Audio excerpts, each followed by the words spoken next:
else I've learned and seem to still be learning is that nothing in life is free. Of course, food, clothing, and a trip to the mall all cost money, but they also cost time, gas, and effort. Sometimes we just don't think about all the costs that are involved with the choices we make, like with drugs. There are good drugs that have good consequences and bad drugs that have bad consequences. And when people choose to use bad drugs, it costs them a lot. Some people don't put much thought into trying drugs. Just like I sometimes forget what the cost is for a trip to the mall.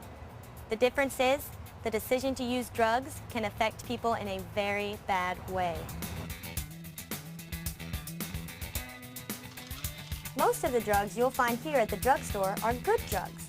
But to get these, you must have a signed prescription from your doctor. That's because sometimes even the good drugs can hurt you if you don't follow your doctor's instructions. You'll only find the good drugs here at the pharmacy, the kind that are helpful to you. But marijuana, ecstasy, and meth are all bad drugs. Your parents, police, and probably people at your school have told you that these are bad drugs. But what makes them bad? Let's take a look at some of these bad drugs and the bad consequences of using them. Marijuana is a plant grown like any other plant, except the leaves on the marijuana plants have a chemical in them that makes you feel weird if you smoke them. Some people may tell you that marijuana makes you relax or study better in school, but did you know marijuana is addictive? Although many people say marijuana is not addictive, it is. If you're wondering, addictive means it's hard to stop, even if you want to.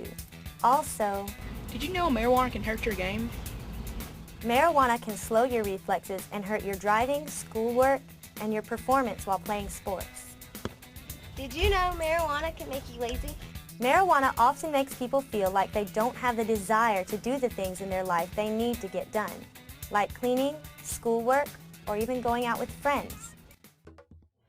My name is Stephanie, and in the video you just watched, you learned about what bad drugs can do to you and your body and your mind. But something you have to remember is, the choice to use drugs doesn't just affect you. It affects your family and your friends and the people that love and care about you. My own personal experience is that I had an aunt who decided to use drugs. And at first, she thought it was her own decision.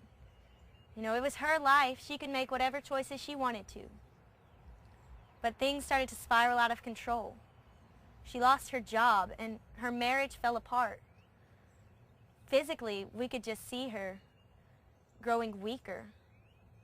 And then finally, she lost her children. Her 3 children had to come live with my family. They lost everything in their life, their mother, their father, their school, their friends, their entire lifestyle. Not only were they suffering, but my family suffered as well. The consequences of her actions affected us and are still affecting us 5 years later. The children are never going to be able to really get over the hurt that their mother caused them. And my family is never going to get over the feeling of being betrayed. And as for my aunt, nothing's really important to her anymore except for the drugs. Not even all of our love and understanding can bring her back from the point she's gotten to now. So what seemed like just one little choice 5 years ago for her has been like ripples in a pond for us. With every motion, it just gets bigger and bigger, and every time it hurts more and more people. There are other kids out there in your situation. Somebody will listen. Go ask for help. So if you are ever faced with a choice to use bad drugs, remember what you've heard today, and that no matter what others tell you, the final result of using bad drugs is that it always ends with bad consequences.